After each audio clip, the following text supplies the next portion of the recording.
Thanks, Gova. So yes, as Gova mentioned, we were supposed to have Andre Bruckner, the Director of Business Analytics, was going to join us and make this presentation, but due to a last-minute personal conflict, he wasn't able to be here. So I'll try to do my very best.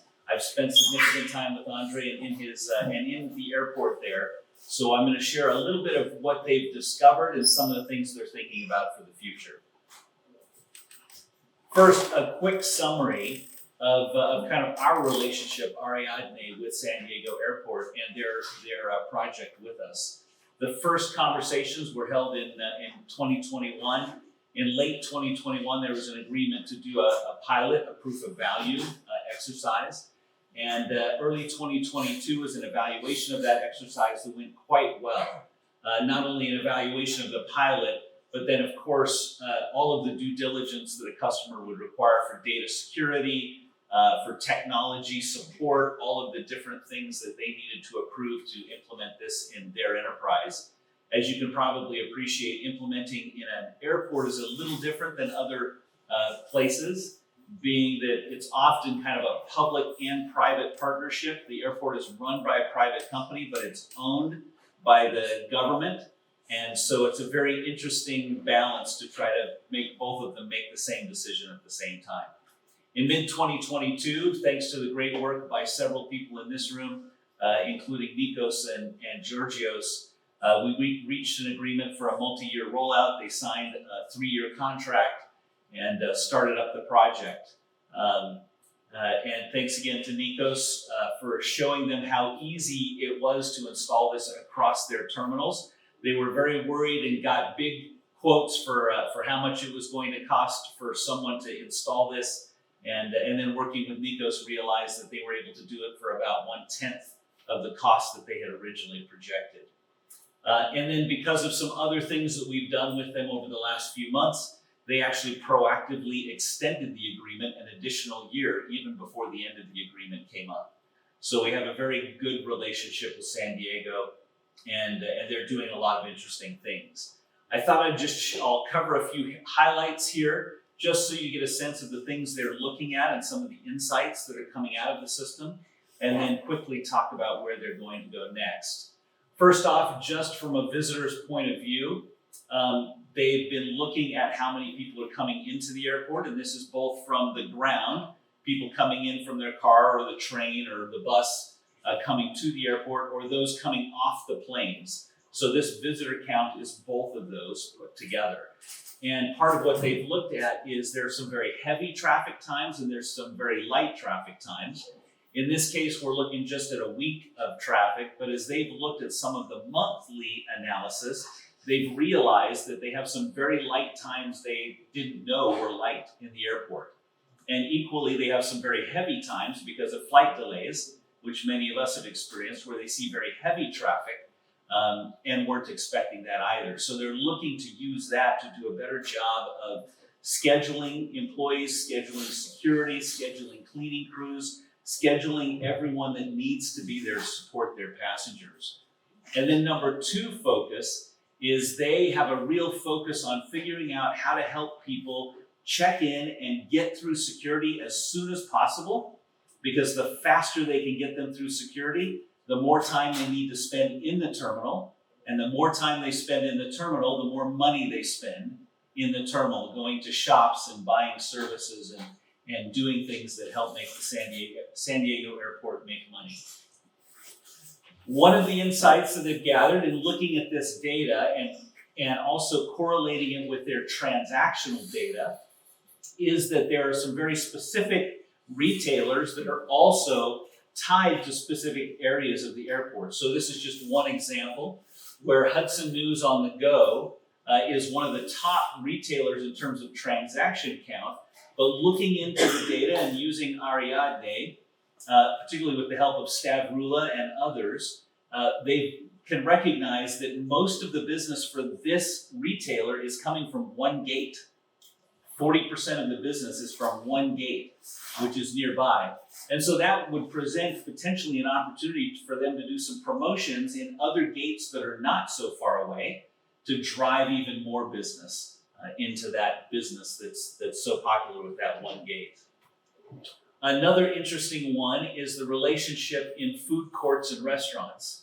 And this is a retailer, Old Town News and Market, and it turns out that many of the Old Town News and Market customers are also going to eat at restaurants.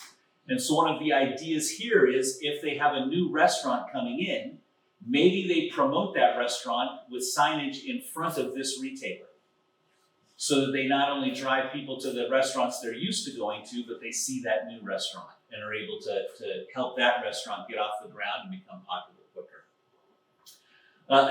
This was an interesting one. Stavroula pulled out this insight, which was Jack in the Box, which is a little bit like a McDonald's competitor in the US. Jack in the Box is very popular at the San Diego airport, but it seems based on the data that people go to Jack in the Box, stand in line for a moment, and then leave and go to another food provider. And so what's the insight here? The insight is that maybe the lines at Jack in the Box are too long, and maybe Jack in the Box needs to figure out a way to have maybe more staffing or change a process to be able to handle the customers that stand in line there and not have them then leave and go to other retailers or other food providers. My favorite place to stop when I'm in the San Diego airport is Pete's Coffee. I'm a little bit of a sucker. I don't drink coffee, most of you know that, but I love good chai tea, good Indian, spicy, strong tea, and Pete's has really good chai tea. So what this data is showing is that many people go to Pete's first, like I do. They grab a coffee or they grab a tea, and then they look for somewhere to eat. And it looks like the first place they go is California Pizza, but not many of them stay at California Pizza. They don't have very many transactions there. Many people then go to other food retailers to get their food. So maybe there's something happening at California Pizza. The customers aren't happy with their first choice, and they're looking for another choice.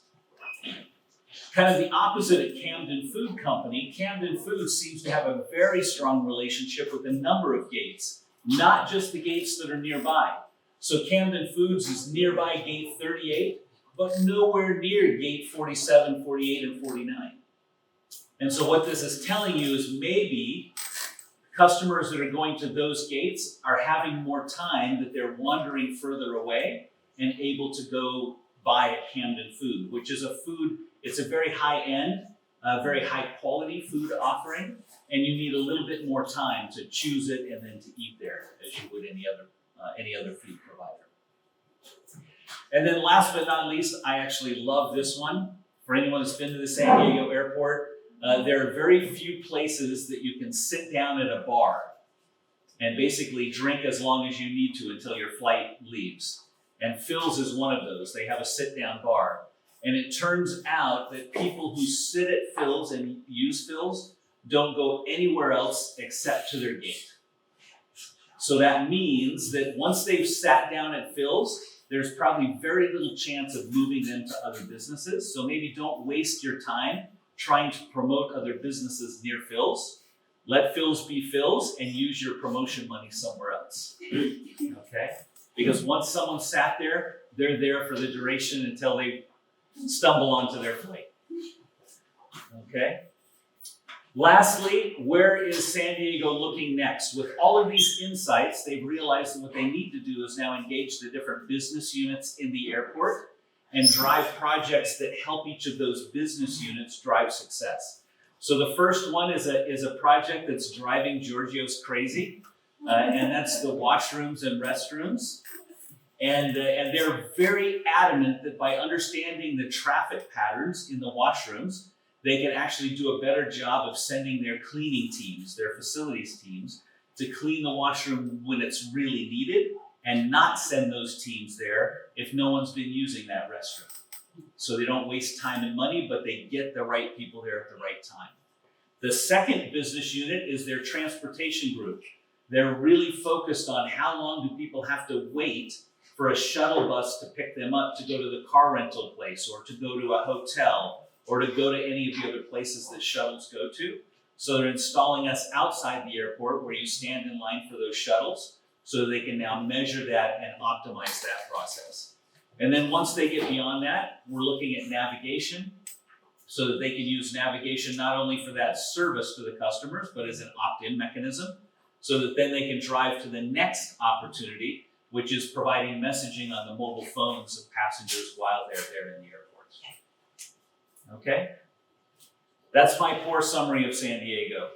Andre would have done better, but happy for any questions or comments people may have.